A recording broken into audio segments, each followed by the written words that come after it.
अस्सलाम वालेकुम नाज़रीन, मैं हूं अलबीना और आप देख रहे प्रोग्राम इनसाइड द न्यूज़। नाज़रीन, चौधरी शुजात साहब का वज़ीर आज़म इमरान खान साहब को फसादियों से दूर रहने का मशवरा, आखिर किन की तरफ इशारा था उनका? क्या जो धड़ेबंदी की बातचीत हो रही है कि पाकिस्तान तहरीक इंसाफ में मौजूद है, क्या वो दुरुस्त है? अगर ऐसा नहीं है तो फिर इत्तेहादी बार बार ऐसी बात क्यों कर रहे हैं? दूसरी जानिब MQM पाकिस्तान से लेकर काफ लीग और GDA तमाम तर जो इत्तेहादी जमातें हैं पाकिस्तान तहरीक इंसाफ की, उनको कोई ना कोई कंसर्न है इस वक्त। काफ लीग की बात करें तो उनके कुछ कंसर्न क्लियर ना दिखाई दे सके, जबकि MQM पाकिस्तान के जो कंसर्न्स हैं वो क्लियर भी रहे। उनके ऊपर थोड़ी कंट्रोवर्शियल गुफ्तगू भी की गई। जिस तरह इंतजामी यूनिट्स की वो बात करते हैं, क्या वाकई इंतजामी यूनिट्स का ही कंसर्न है या इंतजामी यूनिट्स के बजाय जो यूनिट्स कायम हुआ करते थे MQM के और जो वहां पे दहशतगर्दी होती थी, वो चाहते हैं कि दोबारा से पाकिस्तान तहरीक इंसाफ उनका उस तमाम सिचुएशन में साथ दे। दूसरी जानिब काफ लीग के जो कुछ कंसर्न्स हैं वो काफी सेंसिबल भी दिखाई दिए। बार बार यही कहा गया कि पाकिस्तान पीपल्स पार्टी की जानिब से जो ऑफर की गई MQM पाकिस्तान को, तो क्या हो सकता है कि MQM पाकिस्तान उनकी तरफ इंक्लाइंड हो जाए? लेकिन जहां पे खालिद मकबूल सिद्दीकी साहब ने अपना एक वर्बल जो है एक इस्तीफा दे दिया था, उन्होंने इन रिटन कोई इस्तीफा ना दिया, क्योंकि ऑब्वियसली एक रिटन इस्तीफे की जो अहमियत होती है वो वर्बल से उसको आप रिप्लेस नहीं कर सकते। मामलात हमने देखे कि अब जो है नेगोशिएट हो रहे हैं तमाम तर मामलात, इसके ऊपर डिटेल में बात करेंगे। साथ ही साथ फवाद चौधरी साहब का ये कहना है कि प्ली बार्गेन जो है मरियम नवाज के केस में होना लाजमी है, क्योंकि अगर ऐसा नहीं होता तो फिर ओवरऑल जो सिचुएशन है, जो हमारी क्रिमिनल ज्यूरिस्प्रूडेंस है, वो क्वेश्चन हो सकती है। जो नवाज शरीफ साहब हैं वो कह रहे हैं कि उनकी हालात एक तरफ तो दुरुस्त नहीं है, लेकिन दूसरी जानिब उनकी पिक्चर्स भी सामने आ रही हैं। वो रेस्टोरेंट्स में खाना खा रहे हैं, वो मीटिंग्स कर रहे हैं, जो अपने जो उनके पुराने दोस्त हैं, जैसा कि जो फॉर्मर प्रेसिडेंट ऑफ अफगानिस्तान है, उनसे भी उन्होंने बातचीत की और बाकी सारी मीटिंग्स वो कर रहे हैं। लेकिन दूसरी जानिब वो कहते हैं कि मरियम नवाज के बगैर वो किसी भी किस्म का जो है इलाज नहीं करवाना चाहेंगे।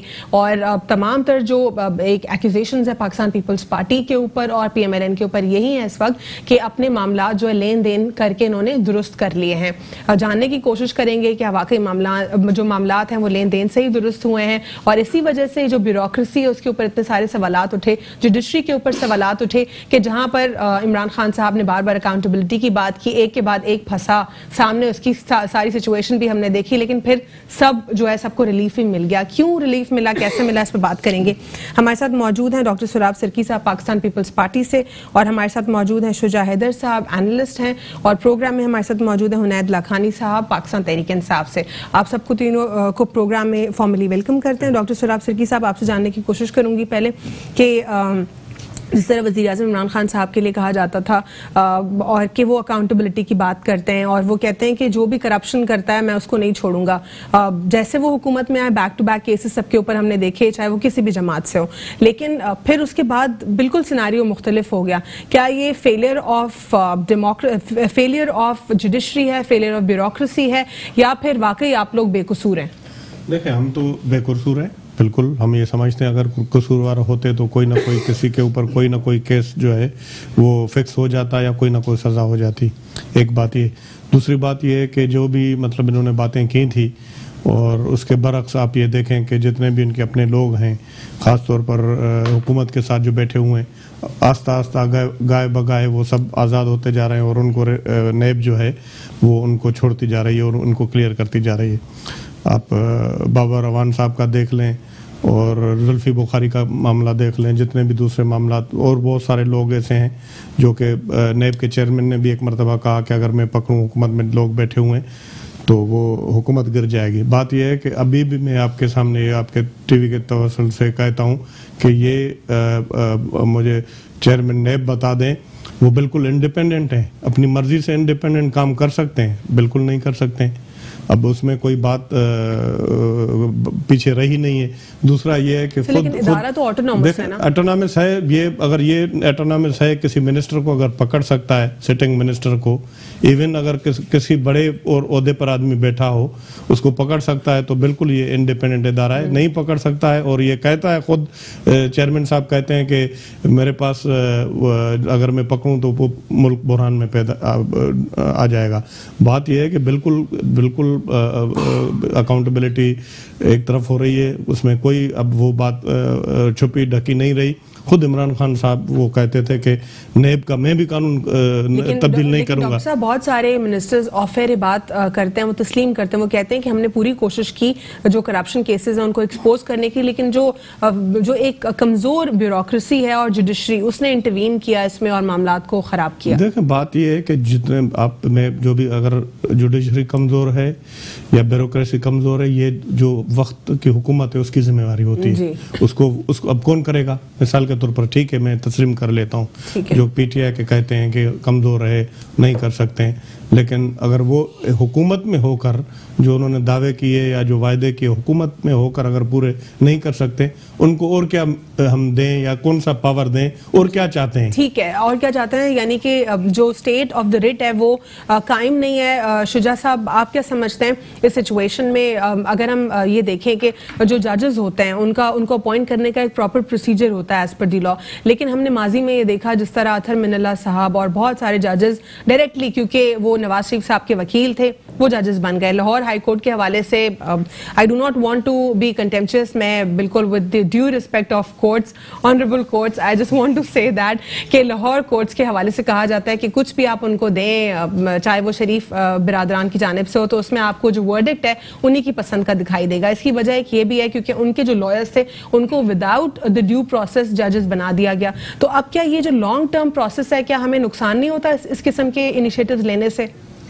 देखिए अलवीना, आप जुडिशरी को ब्लेम करते रहे हैं, ये प्रोसिक्यूशन सिस्टम नहीं, लेकिन ये गलत नहीं है, कहीं पे भी ऐसा नहीं होता। जुडिशरी के लिए एक टेस्ट होता है और मैंने खुद देखा है कॉम्पिटेंट वकीलों को वो भी पास नहीं कर सकते अक्सर। Unfortunately this is the system in Pakistan, इसको हम सिस्टम कहते हैं। देखिए, इमरान खान आ जाएं या ऊपर से वो क्या किसी का एक शेर है बड़ा खूबसूरत के आसमानों से फरिश्ते जो उतारे जाएं, वो भी इस दौर में सच बोलें तो मारे जाएं। बात यह कि सिस्टम इतना खराब हो चुका है, ये करप्ट सिस्टम है। मुल्क जो है जुल्म पे नहीं कायम रह सकते, कुफ्र पे कायम रह सकते हैं, जुल्म पे कायम नहीं रह सकते, किसी दाना का कौल है।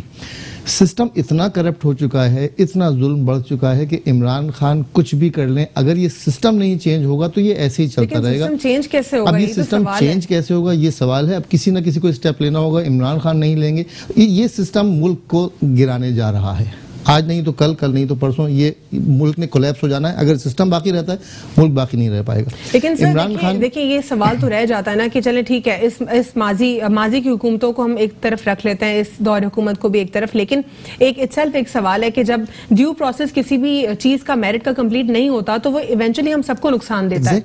एग्जैक्टली। देखिए, बात यह है कि इमरान खान के पास दो चैलेंजेस हैं। पहला तो ये कि वो जो नारा मार के आए थे कि जनाब हम इंसाफ लाएंगे और हम एहतसाब करेंगे और चोरों को पकड़ेंगे, और दूसरा इनको जो चैलेंज है वो है मुआशी हालत। मुल्क की मुआशी हालत इस वक्त बहुत दिगरगूं है और अभी तक 1.5 साल गुजर गया है, सिवाय इसके कि हम बयानबाजी सुनते हैं मुख्तलिफ लीडर्स की, अभी तक मुल्क जो है उसकी मईशत जो है इकनॉमी ICU से बाहर नहीं निकल पाई है। दूसरी तरफ हम इमरान खान वजीर आजम साहब की बॉडी लैंग्वेज जो देखते हैं, उसमें वो देख के हमें बड़ा हौसला होता है कि नहीं, वो घबराए हुए नहीं है। आवाम बिल्कुल घबरा चुकी है। लेकिन वैसे कुछ एनालिस्ट की ये भी प्रेडिक्शन है, वो कहते हैं थोड़ी सी इटसेल्फ उनकी भी अब कमजोर दिखाई देती है। आप इससे एग्री नहीं करते? देखिए, क्योंकि शायद वो भी थोड़ा सा डिसहार्टन हो गए हैं कि जो वो सोच रहे थे और जिस तरह वो सोच रहे थे वो मुश्किल लग रहा है। एग्जैक्टली। देखिए, मैंने यही कहा कि मैं पिछले साल भर से यही कहता जा रहा हूँ कि इमरान खान कुछ भी कर लें, जब तक ये सिस्टम नहीं चेंज करेंगे, उनके अपने ही PTI में ही कितने लोग उनकी टांग घसीटने के लिए बैठे। ये सिस्टम ऐसे ही चल रहा है, ऐसे ही चलता रहेगा और मुल्क एक दिन खत्म हो जाएगा अगर ये सिस्टम साफ नहीं हुआ। एक सफाई होनी है, कब होनी है, कौन करेगा, देखते हैं। ठीक है, हुनैद लखानी साहब, जो चौधरी शुजात साहब कहते हैं कि ये जो फसादी इनसे दूर हैं, किन फसादियों की बात कर रहे हैं वो? लेकिन सबसे पहले तो मैं एक चीज जो आपने कही कि मुल्क खत्म हो जाएगा, उस पर मैं क्लियर करना चाह रहा हूँ कि मुल्क इंशाल्लाह खत्म नहीं होगा इंशाल्लाह। एंड मायूसी जो है वो भी कुफ्र है। सो हमें इस चीज पे पूरा भरोसा रखना चाहिए कि ठीक है, जिस हालत में मुल्क जा रहा था उस हालत में जाने से बच गया। वो कंप्लीट तबाही थी, वो बैंकरप्सी थी जिससे वो बच चुका है। टैक्स बेस आपका इंक्रीज हो चुका है, इन्फ्लेशन है, इंटरेस्ट रेट ज्यादा है, वो ऐसा ऐसा नीचे आएगा और आपकी ग्रोथ रेट जो है वो ऐसा ऐसा ऊपर जाएगा। And there is light at the end of the tunnel. बहुत सारी अपॉर्चुनिटीज हैं इस मुल्क के अंदर, और अपॉर्चुनिटी हर जगह है, चाहे हम समंदर में देखें, चाहे पहाड़ों में देखें, चाहे रेगिस्तान में देखें, चाहे हम बलूचिस्तान में देखें, हर जगह ऐसी अपॉर्चुनिटीज हैं कि कोई एक अपॉर्चुनिटी भी जो है वो मुल्क की तकदीर बदल सकती है। खाली रेकोडेक हमारा $500 बिलियन का प्रोजेक्ट, लेकिन वहां पे हमने कितना बड़ा लॉस किया। खाली थर हमारा जो है वो ईरान और सऊदी अरेबिया की कंबाइंड ऑयल वेल्थ से ज्यादा वेल्थ है वहां पे। खाली जो है हमारा सीपेक जो है उसका जो सप्लाई चेन है वो दुनिया की किसी भी सप्लाई चेन से बेहतर है। अपॉर्चुनिटीज हैं, गैस में हैं, मिनरल्स में हैं, जेम्स में हैं, एग्रीकल्चर में। एग्रीकल्चर अभी तो हमारी यील्ड ही कोई नहीं है। जब हम साइंटिफिक तरीकों से यील्ड करेंगे तो हम कहां से कहां पहुंच जाएंगे। So we have opportunity in milk, we have opportunity in manufacturing, we have, ये तो एक वर्जिन लैंड है ऑफ अपॉर्चुनिटीज ऑफ बिजनेसेस। जिस वक्त हमने इसको खोल दिया फॉर इंटरनेशनल इन्वेस्टर्स, आप देखिएगा हम खुद भी नहीं खरीद सकेंगे। थोड़े से चाइनीज आना शुरू हुए, यहाँ पर हम लोग घबरा गए थे क्योंकि हमारे पास कैपेसिटी नहीं है। ये जो जहां तक रिश्वत की इन्होंने बात की, करप्शन की बात की, झूठ की बात की, ये हमारा सबसे बड़ा दुश्मन है। ये दीमक की तरह मुल्क को ये खाया जा रहा है। जिस दिन हम करप्शन और झूठ से निकल गए, नेशन से आगे, तो पूरी इंटरनेशनल बिजनेस कम्युनिटी यहाँ पर आ सकेगी, मल्टीनेशनल आ सकेंगी, बिजनेस कर सकेगी। चाइना में बैठा हुआ कोई आदमी अपने मैनेजर को यहाँ भेज के उससे केबीसी के अंदर 3 करोड़ रुपए नहीं दिलवा सकता। काका अब एसबीसीए का भी देखें ना कि किस तरह इसके खिलाफ कहा गया कि सीएम सिंध साहब जो हैं उनको सिर्फ देखना है और किसी ऑनेस्ट ऑफिसर को। यही वजह है कि हमारी डेवलपमेंट रुकी हुई है। एक बिल्डिंग बनती है तो हजारों लेबर उस पर काम करती है, 70 इंडस्ट्रीज उससे चलती है। बेनजीर भुट्टो पार्क में कैसे कोई जो है आप वो एनओसी इशू कर सकते हैं किसी बिल्डिंग की कंस्ट्रक्शन के लिए? ये तो बिल्कुल ही सेंसिबल सी सिचुएशन लग रही है कि आप कमर्शियल और एक पब्लिक प्रॉपर्टी को मिक्सअप कर रहे हैं। सो बेसिकली कराची की सारी एमिनिटीज जो हैं, सारे पार्क्स वो अलॉट हो चुके हैं और बन चुके हैं। Coming back to the question, Chaudhry साहब किसकी तरफ इशारा करें? चौधरी साहब एक बहुत ही जबरदस्त पॉलिटिशियन है माशाल्लाह से। मैंने इतना अच्छा पॉलिटिशियन, इतनी अच्छी डिलीवरी वाला चीफ मिनिस्टर चौधरी परवेज इलाही जैसा मैंने आज तक नहीं देखा। लोग कहते हैं शहबाज शरीफ बड़ा अच्छा है, मैं कहता हूँ उससे भी टाइम्स बेटर है। He is a great guy, he is performed really well. और चौधरी साहब जो भी बात कहते हैं ना उसमें बड़ी दानाई, बड़ी हिकमत होती है।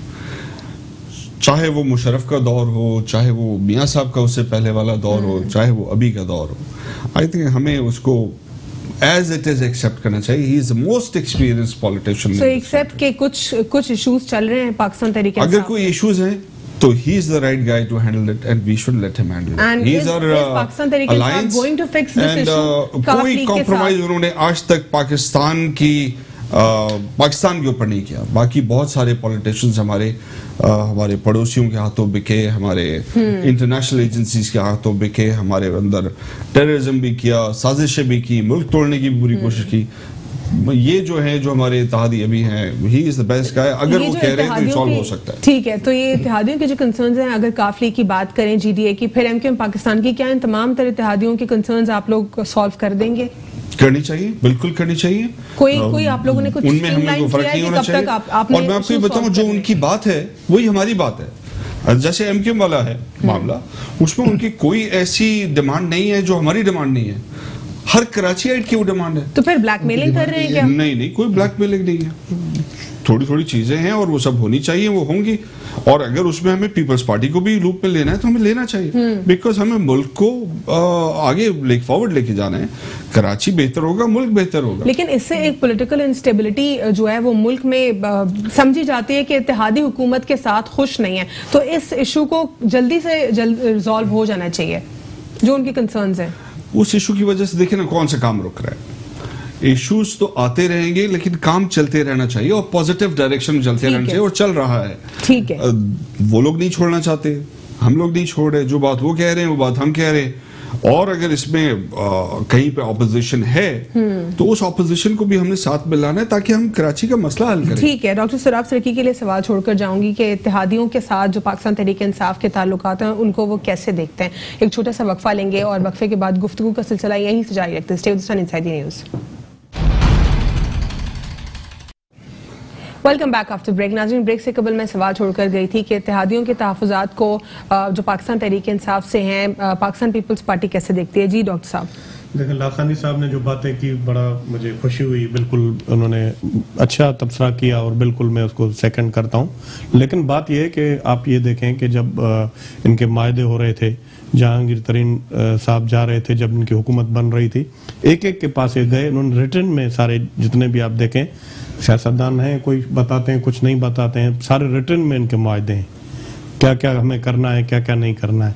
अब मिसाल के तौर पर आपने इंतजामी यूनिट के हवाले से बात की, मैं व्यूअर्स को भी बता दूं, कोई ऐसा मायदा नहीं है। अगर इस तरह का मायदा होता, लाखानी साहब बैठे हुए हैं, वो तो पीटीआई उन पे साइन भी नहीं करती। नहीं, एमक्यूएम कह रही है कि एमक्यूएम गलत कह रही, गलत कह रही है। इस तरह का कोई मायदा नहीं। अगर कोई रिटर्न में इस तरह का उनका कोई मायदा है तो मैं, चलो पीटीआई हमारी मुखालिफ है, लेकिन वो कतई तौर पर इस तरह का मायदा नहीं करती कि हम सिंध को आप अलहदा यूनिट बना के सिंध में से तकसीम करके आप, वो कोई मायदा नहीं उन्होंने किया है, मेरे ख्याल में करेंगे भी नहीं। बाकी ये है कि और उनके जरूर है डेवलपमेंट के हवाले से जो लाखानी साहब कहते हैं कि जिस पर पाकिस्तान तहरीक इंसाफ ने उनसे अग्री नहीं किया, इसी वजह से मेन जो उनका कंसर्न अपेरेंटली वो ये कह रहे हैं कि कराची के हमें जो है काम करवाने, लेकिन मेन वजह ये भी एमक्यूएम की पॉलिटिक्स को मैं तो खुद यहाँ पर डो से ग्रेजुएशन मैंने की है, मैं डॉक्टर हूँ, उसकी पॉलिटिक्स यही है। अब इलेक्शन करीब है और ये फिर लोगों के जज्बात के साथ खेलेंगे,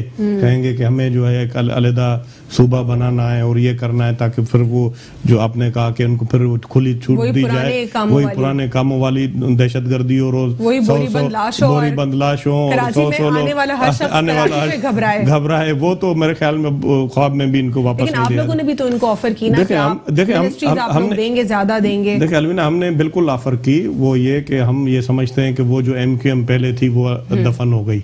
अब जो भी हम बात कर रहे हैं वो पुरानी एमक्यूएम की बात कर रहे हैं, और ये जो एमक्यूएम वाले हमारे भाई हैं वो इस पे माइंड भी नहीं करें और ये फिर उस ट्रैक पे पॉलिटिक्स भी नहीं करें तो ज्यादा बेहतर है। अब ये फिर वही तरीका वारदात अगर करेंगे, अगर डिलीवर किया है उन्होंने पहले भी, अगर वो करते रहे बल्दियात के अंदर, तो उनको लोगों ने वोट भी दिया है, यहाँ से मैंडेट भी मिला है। बाकी ये है कि जो इश्यूज हैं रिजॉल्व हो जाएंगे एमक्यूएम पाकिस्तान। देखिए, मैं आपको गुजारिश करूं, ये इनके जो इश्यूज हैं खासतौर पर पीटीआई के हवाले से, वो ऐसे इशू हैं जो कि रिजॉल्व हो सकते हैं। अब चौधरी साहब, लाखानी साहब ने बिल्कुल सही कहा, वो इस तरह की जो ऐसी बात करेंगे भी नहीं, वो खानदानी सियासतदान है, मैं भी उनको जानता हूँ, और वो इस तरह की चौधरी साहब के स्टेटमेंट से ऐसे लगता है कि बजाहिर किसी स्पेसिफिक, असल में मैं लाखानी साहब ने मतलब नहीं बताई, मैं आपको बता दूं, कुछ ऐसे लोग हैं जो नून लीग से टूट के पीटीआई में गए और वो ये समझते हैं कि वो हमारे लिए प्रॉब्लम्स पैदा कर रहे हैं वहां पंजाब के अंदर, आप उनको रोकें। इमरान खान साहब को ये कह रहे हैं।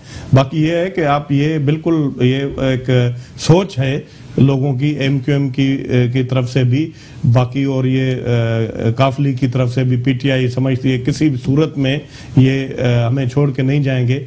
मैं इस पे यकीन नहीं करता हूँ। पाकिस्तान की पॉलिटिक्स में कुछ भी हो सकता है। ठीक है, पाकिस्तान की पॉलिटिक्स में कुछ भी हो सकता है, अनप्रेडिक्टेबल पॉलिटिक्स है, लेकिन तीन इत्तेहादी, तीनों के कुछ ना कुछ कंसर्न्स, अपेरेंटली कोई भी कंसर्न वाजे नहीं है। तो क्या पाकिस्तान तहरीक इंसाफ डीले कर रही है इनके साथ बातचीत में? कोई लूप होल है कम्युनिकेशन में? क्या मसला लगता है आपको? देखिए, अगर आपने पार्लियामेंट्री डेमोक्रेसी चलानी है तो बिल्कुल आपने ये सब करना पड़ेगा।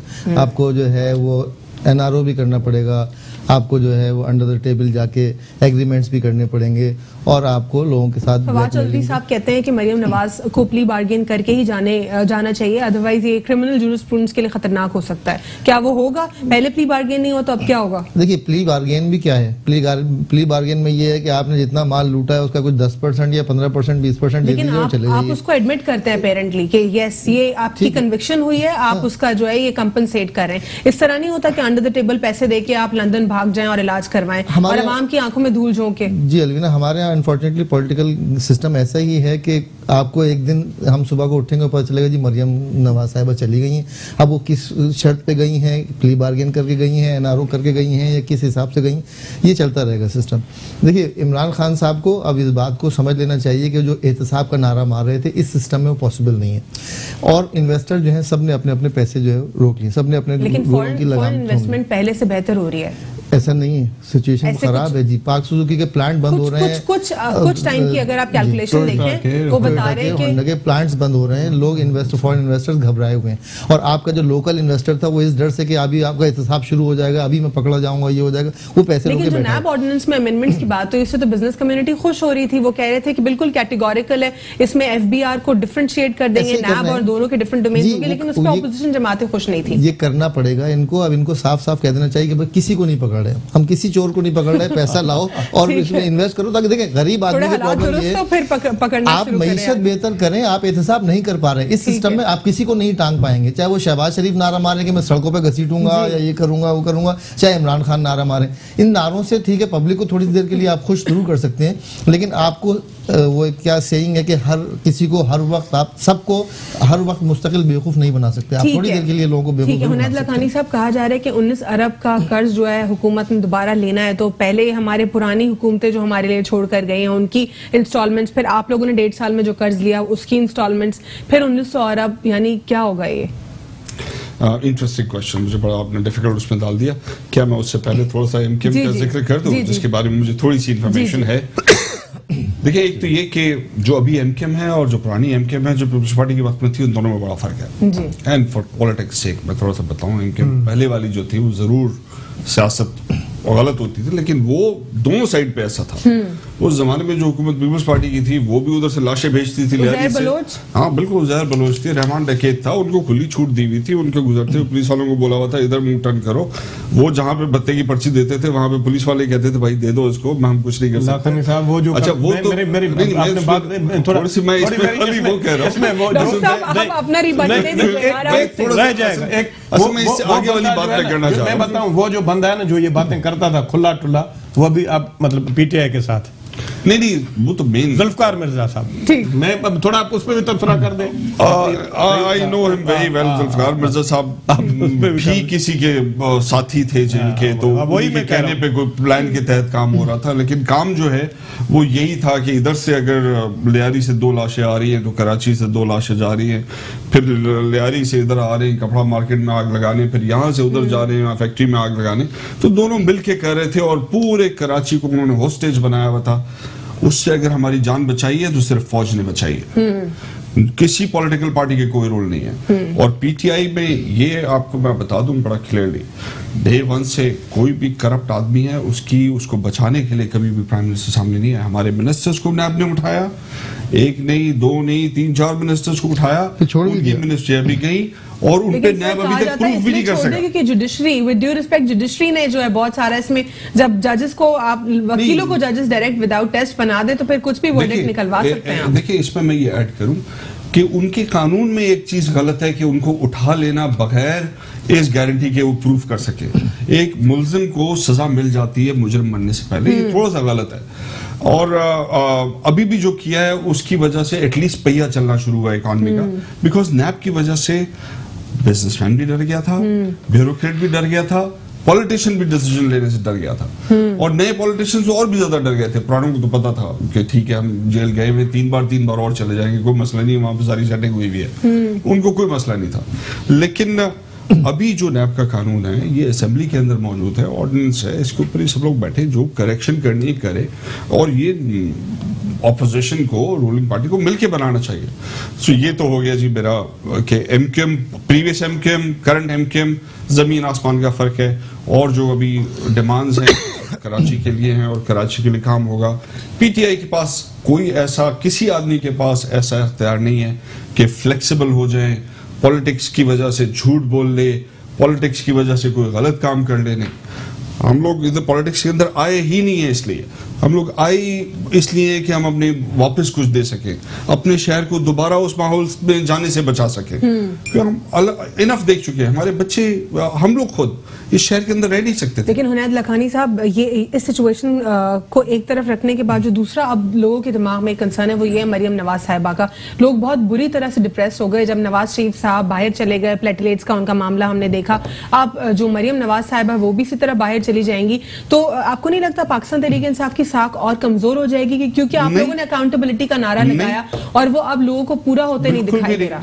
देखिए जी, जो भी कोर्ट्स के डिसीजन है, अगर वो मरियम के फेवर में आ जाते हैं, अनफॉर्चुनेटली कोर्ट्स कहती हैं हमने तो कुछ किया ही नहीं, यही तो मामला है। अगर उनके भी प्लेटलेट्स कम कर देते हैं वो भी चली जाए। लेकिन हुनैद लखानी साहब, इशू ये है कि जुडिशरी कहती है हमने कुछ नहीं किया। भाई या तो प्रूफ करें उसके ऊपर या उसको जाने दें। नहीं, ये तो बीच में लटका के रखना तो ठीक नहीं है। डॉक्टर सराब सिद्दीकी साहब, जुडिशरी का बार बार ये बयान है, नैब कहती है हमने नहीं जाने दिया, और उसके बाद जुडिशरी कहती है कि हमने नहीं जाने दिया। हालांकि 3 अलग अलग पिलर्स हैं। जुडिशरी को हर मामले में इंटरवीन करने की आईन ने इजाजत नहीं दी, लेकिन वो कर रही है। उनको रोका हुआ है। मैं बताऊं आपको, लाखानी साहब अगर इकोनॉमिक्स पे बात करेंगे, दूसरी बातों पे बात करेंगे तो बिल्कुल ये माहिर हैं।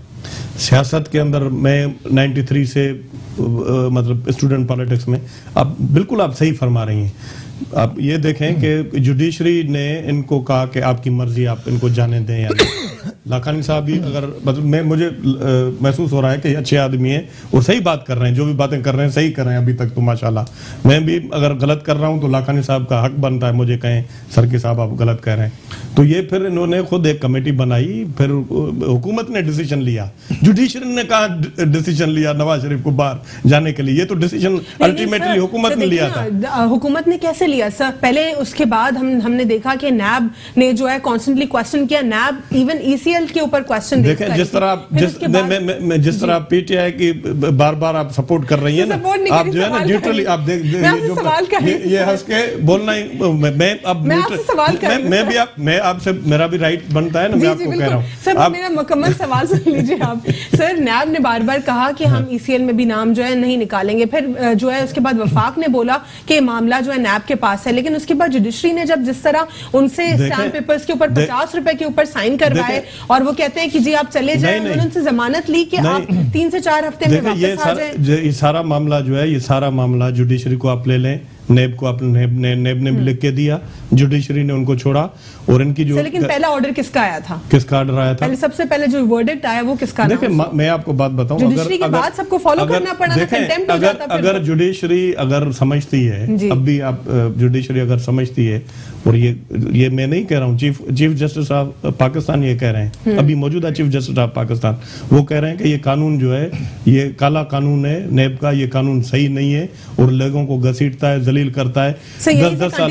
डॉक्टर सराब सिद्दीकी साहब, यहीं से आपसे कंटिन्यू करूंगी, आपसे ये भी जानने की कोशिश करूंगी कि जिस तरह जो जजमेंट पूरा वर्डिक्ट जब हमने पढ़ा जिसमें नवाज शरीफ साहब बाहर गए, तो उसमें क्लियरली लिखा हुआ था कि जो उनके 3 या 4 हफ्ते की स्पेसिफिकली जो उनको बेल दी गई थी और बाहर जाने का इलाज का कहा गया था, उसके बाद पैराग्राफ जब आप पढ़े तो उसमें क्लियरली लिखा हुआ था और, यानी उस और ने जो है ना उनको कंप्लीटली छूट दे दी कि वो उनकी अगर तबीयत दुरुस्त नहीं होती तो फिर वो रुक सकते हैं। अब वो कितना रुक सकते हैं उसकी कोई डेडलाइन नहीं थी। क्या वो 5 साल तक रुकेंगे? क्या वो आएंगे ही नहीं पाकिस्तान? क्योंकि ये तो क्लियरली उसमें लिखा हुआ था कि जब तक उनकी तबीयत दुरुस्त नहीं होती, और जो हाई कमीशन है वो लूप में होगा वजारत सेहत के साथ जो हुकूमत पाकिस्तान है।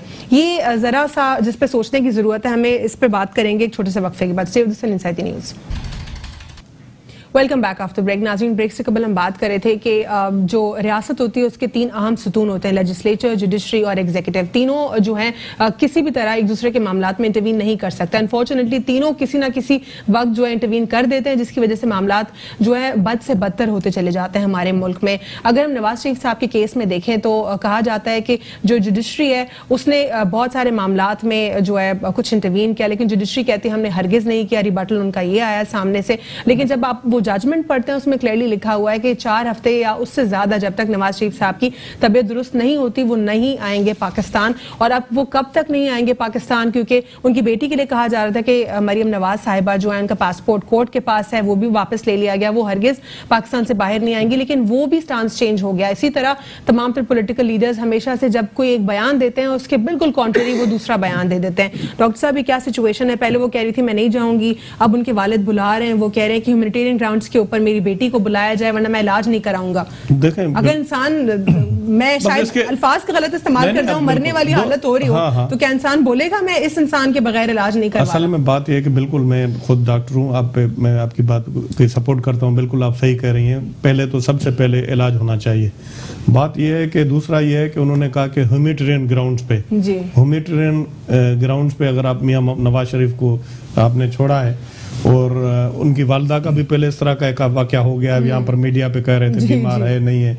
अब आदमी जो बीमार हो जाता है वो जिद्दी भी बहुत हो जाता है। अब ये तो समझ में नहीं आ रहा है, इस पे तबसरा करना एक किसी आदमी की सेहत के ऊपर। आपने देखी होंगी जिस तरह वो प्रेसिडेंट ऑफ अफगानिस्तान उनके साथ मुलाकातें, फिर PMLN की सेल्फ अपनी मुलाकातें, फिर ये तो फिर हमें आप मत कहें ना, ये पूरा जो भी सिस्टम बनाया, जो भी माहौल बनाया, आपको पता है कि पंजाब में किसकी हुकूमत है।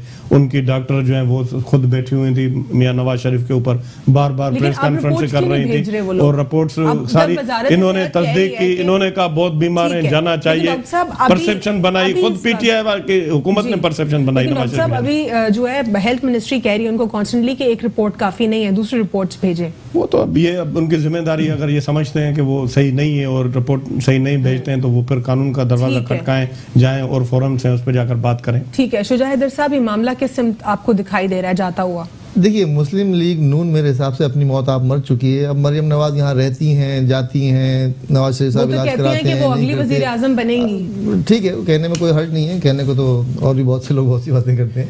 लेकिन इस वक्त इमरान खान साहब के पास चैलेंज जो है वो मईशत है। अगर अच्छा अब तक की जो परफॉर्मेंस हम देख चुके हैं, अब तक हमें कोई अच्छे बयानात तो जरूर आते हैं, अच्छी खबर अभी तक कोई नहीं आई है। असद उमर साहब हमने देखा कि जनाब पहले वो इकोनॉमी को संभाल रहे थे, फिर अचानक उन्होंने बैकफुट पे चले गए, उनका जी मैं इस्तीफा दे रहा हूँ। फिर एक नए साहब आ गए, वो भी सुना है कि IMF के अच्छा खासा काम कर चुका है IMF की तरफ से। अब हमें ये नहीं पता कि ये IMF के इकोनॉमिस्ट हैं या पाकिस्तान के इकोनॉमिस्ट के तौर पर काम कर रहे हैं। अच्छा, दूसरी तरफ आप BRT देख सकते हैं, BRT आज तक चल रहा है। अच्छा, उसके बाद आप इस तरफ आ जाएँ मईशत में, आपने कहा हम एहतसाब करेंगे, वो एहतसाब कुछ नहीं हुआ। अभी मेरे भाई लाखानी साहब कह रहे थे कि जनाब CPEC है और ये है और वो है। देखें, कोई भी चीज अच्छी बुरी नहीं होती, उसका इस्तेमाल अच्छा बुरा होता है। शुजा साहब, हम एग्रीकल्चरल स्टेट हैं, लेकिन उस एग्रीकल्चरल स्टेट के होते हुए भी हम लोग कभी कहते हैं चीनी कम हो गई, फिर कहते हैं आटे का बहरान आ गया। अनफॉर्चुनेटली ये हम लोग खुद ही क्रिएट करते हैं। इसका मतलब अहलियत का फुकदान है। मैं सिंसियरिटी पे शक नहीं कर रहा हूँ, और ये अभी की बात नहीं है। अगर अभी ऑपोजिशन जमातें कहती हैं कि ये पाकिस्तान तहरीक इंसाफ की नाअहलियत, तो पहले क्यों बार तो हर 3-4 साल बाद ये खेल होता है। ये इससे कुछ लोग पैसे बनाते हैं और एक तरफ हो जाते हैं, अवाम फिर बैठी दिखती रहती है। तो क्या प्राइस कंट्रोल अथॉरिटी, पैस्को, इस तरह के जो दीगर डिपार्टमेंट्स हैं उनको किसी तरह रिफॉर्म्स की जरूरत है, उनको चेक एंड बैलेंस की जरूरत है? क्या पूरा सिस्टम उखड़ेगा, जड़ से उखाड़ के सिस्टम को नया करेंगे? आप जुडिशरी को कब तक इल्जाम देती रहेंगी? आप कोई एक सिस्टम से लाहौर हाई कोर्ट से आज भी एक शख्स ने, वैसे तो खुदकुशी हराम है, बिल्कुल किसी भी तरह खुदकुशी को आप इंडोर्स नहीं कर सकते, हमारे मजहब में इसको सख्ती से मना किया गया है। Under any circumstances you can not go for suicide. लेकिन लाहौर हाई कोर्ट से आज छलांग मार के एक माफिया इस मुल्क पे 30 साल हुकूमत करता रहा है। अब उस माफिया कि आखिरी दम पे वो सांसें ले रहा है, तो वो अपने तो नकुश तो छोड़ के जा रहा है ना। ये जजेस क्या ये इंसान नहीं है? ये भी तो जमीन पे रहते हैं ना, इनके भी तो बच्चे बाहर रहते हैं, कि इनको धमकी नहीं मिलती होगी? 6 माह के आप देखें ना कि जो फैमिली केसेस हैं वो 3 साल से भी ज्यादा चल रहे हैं। एग्जैक्टली, पूरा सिस्टम करप्ट है। हम किसी एक जिस तरफ देखेंगे उस तरफ जो है ना वो आग लगी हुई है। लेकिन मसला सिर्फ ये है कि अहलियत है। ऐसे करप्ट मर्द होते हैं, उनकी वो डिवोर्स कर देते हैं, औरत को हक महर भी छीन देते हैं, वो नहीं देते, उसके सारे मेंटेनेंस के मामलात होते हैं, इतने सारे इश्यूज। लेकिन बहुत सिंपल और साफ केस होता है, 6 महीने के अंदर अंदर डेडलाइन है, खत्म करो। लेकिन वो भी 3 साल से ज्यादा चलते हैं। बच्चों के साथ, छोटे छोटे बच्चों को अगवा करके रेप किया जा रहा है, छोटी बच्चों के साथ जबरदस्ती शादियां हो रही हैं, 7-7 साल की 6-6 साल की बच्चों के साथ शादियां हो रही हैं। और मतलब मैं कह रहा हूँ ना कि इतना जुल्म है कि अगर अल्लाह मियाँ कहर नाजिल नहीं कर रहा तो उसका बड़ा करम है कि वरना हम लोगों ने सारे काम वो कर लिए हैं जिसके ऊपर कहर नाजिल हो जाना चाहिए। देखिए, लाखानी भाई जो CPEC की बात कर रहे थे, मैं कह रहा हूँ CPEC इटसेल्फ एक बहुत अच्छी चीज है। मरियम नवाज साहिबा बाहर जाएंगी? मेरे ख्याल में चली जाएंगी और उनके जाना इतना हमारे लिए कोई इशू नहीं होना चाहिए। मुश्किल नहीं है आपको लगता है? कुछ मुश्किल नहीं है, इस मुल्क में सब NRO हो जाएगा। अब हम और आप देखते रह जाएंगे। क्या नवाज शरीफ का जाना क्या हैरान को नहीं था आपके लिए कि नवाज शरीफ जनाब अखबार में आ गया, पूरी दुनिया की टीवी में आ गया कि जनाब ये पनामा केस हो गया। और जो अखबार थे उन्होंने जो है विद ड्यू रिस्पेक्ट हमारी कोर्ट्स के लिए जो अल्फाज इस्तेमाल किए, बिचेस ऑफ द रिचेस। अच्छा, मैं ये वर्जीनिया का न्यूज़पेपर था, उन्होंने ये हेडलाइन लगाई। कितनी शर्मिंदगी की बात है कि इस तरह की बातें जो है न्यूज़पेपर्स हमारे, और उसके बावजूद भी ये लोग कुछ नहीं करते, ठीक नहीं करते। और इसके अलावा जो है दूसरा जो इंडियन न्यूज़ चैनल से उन्होंने काफी खुश हो के खबरें भी लगाई हमें जुडिशरी के ऊपर। एक्चुअली इंडिया को मौका मिला हमारा मीडिया पे ये सच बोलना भी अलाउड नहीं है, इसके ऊपर बात नहीं कर सकते। नहीं, कंटेम्प्ट हो सकता है हुनैद साहब, आप लोग ध्यान रखें, वरना हम सहाफी तो हर वक्त कंटेम्प्ट के नोटिस आते रहते हैं। कभी प्राइवेट कंपनी के ऊपर हम कुछ सवालात उठा देते हैं तो मुझे 2000 मिलियन का एक हर्जाना आ चुका है, इतने तो मुझे मैं कैलकुलेट भी नहीं कर सकती कि कितना है होने। देखिए इमरान खान साहब ने मेरिटोक्रेसी की बात की थी, वो अभी तक हमें नजर नहीं आ रहा। अगर सबसे पहले तो आप अहलियतें चेक करें ना, अगर जुडिशरी हो, पुलिस हो, ब्यूरोक्रेसी हो, नैब हो, इन सबकी आप अहलियतें तो चेक करें ना। नैब के चेयरमैन का इतना बड़ा स्कैंडल आ गया। अभी आईजी सिंध कलीम इमाम साहब का मामला वो जेरे बहस रहा, अभी तक उसके ऊपर बातचीत हो रही है, लेकिन जो है internally as per the internal source ये कहा जा रहा है कि बहुत अच्छी उन्होंने मेरिट के ऊपर सिंध में भर्तियां की पुलिस ऑफिसर्स की, बिल्कुल यंग लड़कों को, यंग लॉट को उठाया उन्होंने। अल्लाह करे ऐसा हो, लेकिन इमरान खान मुझे हर तरफ से बेबस नजर आते हैं। वो कोई स्टेप उठाते हैं, उसके बाद पता चलता है वो स्टेप बैक हो जाता है। और तो अभी तक इमरान खान जो है वो यू टर्न बेचारे को जो मारना, वो खुद कह रहे हैं कि आज अब यू टर्न मारना पड़ रहा है, तो उसकी वजह है कि वो एक स्टेप लेते हैं, बोल्ड स्टेप लेते हैं, पता चलता है कि वो पॉसिबल नहीं है, फिर वो पीछे हट जाते हैं। हुनैद साहब, क्या मरियम नवाज साहिबा बाहर जा पाएंगी या प्ली बार्गेन वाकई होगा? क्योंकि लोग, आप कहते हैं कि कोई फर्क नहीं पड़ेगा इससे क्योंकि वो कोई जुडिशरी या एज पर द सिस्टम कोई अगर मामला होगा वैसे ही होगा। मतलब हम तो खैर कराची के, हमारा तो ये इशू ही नहीं है, ठीक है, और अवाम का भी ये इशू नहीं है। जाएंगे सब लोग जाएंगे सारे, अगर जाएंगे तो वापस आ जाएंगे ना, ये लोग जाएंगे वापस आ जाएंगे, फिर सियासत में हिस्सा लेंगे। चाहिए, इकोनॉमी ठीक चाहिए, पॉलिटिक्स से थोड़ा दूर हट के अब डेवलपमेंट की तरफ लगे। लेकिन जैसे आप देखिए इंक्रोचमेंट्स की अगर हम बात करें, सारा नजला आपकी हुकूमत के ऊपर गिरा कि इंक्रोचमेंट्स आप लोगों ने कराएंगे, लेकिन अगर लोग जाने सुप्रीम कोर्ट का ऑर्डर था इंक्रोचमेंट्स का, वो अलग बात है कि सब्स्टिट्यूट नहीं दिया गया, लोगों के घर गिरा दिए गए, बिजनेस खत्म हो गए, शाख पे उल्लू बैठा है, ये बात आपकी ठीक है, लेकिन अब हमें कॉम्पिटेंट लोगों को आगे लाना होगा। इसके बाद कोई पॉलिसीज बना रहे हैं आप लोग, कोई पॉलिसीज के इकोनॉमी को कैसे स्ट्रेंथन करेंगे? मेरे ख्याल में ये जो होप है इस पूरी नेशन की, इसको खत्म नहीं होने देना, इसको डाई नहीं करने देना, इसको लेके नेशन को ऊपर जाना है और हम सबको मिलके करना होगा, चाहे कोई कश्मीर इशू के ऊपर जो है वज़ीर आज़म इमरान खान साहब ने कॉन्स्टेंटली बात की, ऐवान में भी 3 फरवरी से लेके कॉन्स्टेंटली ऑपोजिशन जमातों से भी और हुकूमत से भी सब गुफ्तगू कर रहे हैं। डायलॉग के ऊपर तो हम काफी फोकस्ड हैं, लेकिन इन टर्म्स ऑफ पॉलिसीज क्या हम कुछ कर रहे हैं कश्मीर के ऊपर? बिल्कुल ठीक बात की है और बिल्कुल मर्दानगी वाली बात की है, और ये हक बात है, हमें यही करनी चाहिए। हमारे पड़ोस में हमारे मुसलमानों पर, हमारे भाइयों पर जुल्म हो रहा है, हमें उनका साथ देना होगा, मॉरली भी देना होगा, फिजिकली भी देना होगा, फाइनेंशियली भी देना होगा, हर तरीके से हमको उनकी सपोर्ट करनी होगी। हो सकता है ये हम आज रिजॉल्व ना कर सकें, हो सकता है 5 साल लगे, हो सकता है 50 साल लगे, जितना टाइम लगे हम लोगों को इनका साथ देना पड़ेगा। और ये मैं आपको बताऊं, अल्लाह के यहाँ देर है अंधेर नहीं है। सुपर पावर जो है वो भी टूटा हमारे पड़ोस में ही, और कई और मुल्क उसके अंदर से निकले जी, और जो बड़ी बड़ी आर्मीज का दावा करती थी, नेपोलियन की हो या फिर वो भी हमने देखा था, वियतनाम से दबा के बम्बार्डमेंट की, फिर भी उनको भागना पड़ा। सो इस तरह 80-90 लाख आबादी को कब तक ये लोग हॉस्टेज करके रख सकते हैं? निकलना ही पड़ेगा इंशाल्लाह। कश्मीर की जरूर आजादी और एक और चीज है जी, एक नहीं 10 और सूबे निकलेंगे वहां से, उस मुल्क से, जबरदस्त इंशाल्लाह। और भारत भी टूटता हुआ दिखाई देगा। 41 अप्रोक्सीमेटली 41 तो वहां पे चल रही हैं वो आज़ादी की तहरीकें। डॉक्टर सुराब सिरकी साहब, अगर हम बात करें डायलॉग के ऊपर, पाकिस्तान मुस्लिम लीग नून को तो आप बिल्कुल एक तरफ कर दें, अनफॉर्चुनेटली उनके दौर में कभी कोई बात नहीं। पाकिस्तान पीपल्स पार्टी ने भी बात की कश्मीर इशू के ऊपर, पाकिस्तान तहरीक इंसाफ भी काफी वोकल है डे वन से। भुट्टो साहब से लेके बेनजीर भुट्टो और फिर इमरान खान साहब, तीनों ने बहुत ही जबरदस्त गुफ्तगू की यूएन जनरल असेंबली में।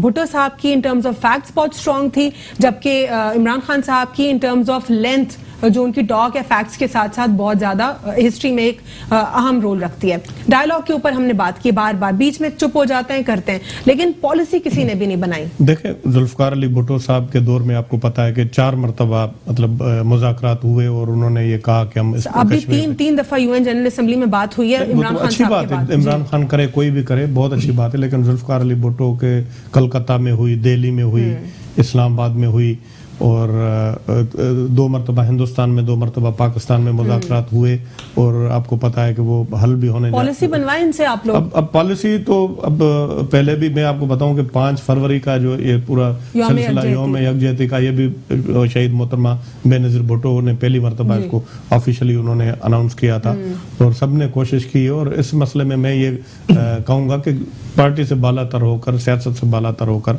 हमारे भाई जिस तरह ऑपोजिशन आप लोग किरदार अदा करें, पॉलिसी बनवाएं, जिस तरह मौलाना फजलुर रहमान साहब हर बार कश्मीर कमेटी में बैठ जाते थे और खा पी के निकल जाते थे। बात यह है कि अब इस तरह की मतलब बात होगी एक कंट्रोवर्शियल बात हो जाएगी, लेकिन बात ये अपनी जगह जरूर तारीख में लिखी जाएगी कि जब पीटीआई की हुकूमत थी तो उस वक्त कश्मीर की जो पहले पोजीशन थी उसको चेंज बहुत किया बड़ा गया। आपने बहुत ऐसा नोट छोड़ दिया है कि जिसके ऊपर हमें पूरा एक प्रोग्राम करना पड़ेगा। इससे मैं डिसएग्री इसलिए करूंगी, वैसे मुझे इजाजत नहीं अपना ओपिनियन देने की, लेकिन मैं इसलिए डिसएग्री करती हूँ क्योंकि फॉरेन पॉलिसी को अगर आप पढ़ते हैं तो वो 1 दिन या 1.5 साल का गेम नहीं है। फॉरेन पॉलिसी आप 5-10 साल की डिजाइन करते हैं। मैं भी इस पे बात कर सकता हूँ, किसी और प्रोग्राम में बात करेंगे। बिल्कुल, बाकी ये है कि हिस्ट्री तारीख जरूर लिखेगी इसको। ये मैं क्या करूँ, चलिए अच्छे की उम्मीद कर लेते हैं। अब आप लोग इनसे काम करवा लें, तो बिल्कुल साथ में हम तो हर मामले में भी आप गवर्नर और चीफ मिनिस्टर एक साथ आपको देखा, रैली में देखा। बहुत बहुत शुक्रिया डॉक्टर सुराग सिरकी साहब, वेरी गुड साइड। बहुत बहुत शुक्रिया शुजा हैदर साहब, और बहुत बहुत शुक्रिया हुनैद लाखानी साहब आपका प्रोग्राम में शिरकत करने के लिए। उम्मीद करते हैं कश्मीर इशू जो है वो रिजॉल्व होगा। डायलॉग के ऊपर हम हमेशा से वोकल रहे हैं, लेकिन अब हम जो है एक्चुअली पॉलिसीज देखना चाहते हैं कि कोई स्ट्रॉन्ग पॉलिसी हो 5 साल की 10 साल की जिसके ऊपर हम काम कर सके। जिस तरह जो मोदी मकार दुश्मन है हमारा, आरएसएस की फिलॉसफी को इतना पेनिट्रेट कर रहा है और प्रॉपर उसने अपनी एक फिलॉसफी से लेके जो उसको चला है, और उसी तरह उसने आर्टिकल 370 रिवोक भी कर दिया। इस तरह हमें भी कोई स्ट्रॉन्ग पॉलिसीज बनानी पड़ेंगी कि हम कश्मीर को आजादी दिलवा सकें, उनके हक खुद इरादियत को हम सामने ला सकें। आज के लिए इतना ही। अल्लाह हाफिज। God bless you all.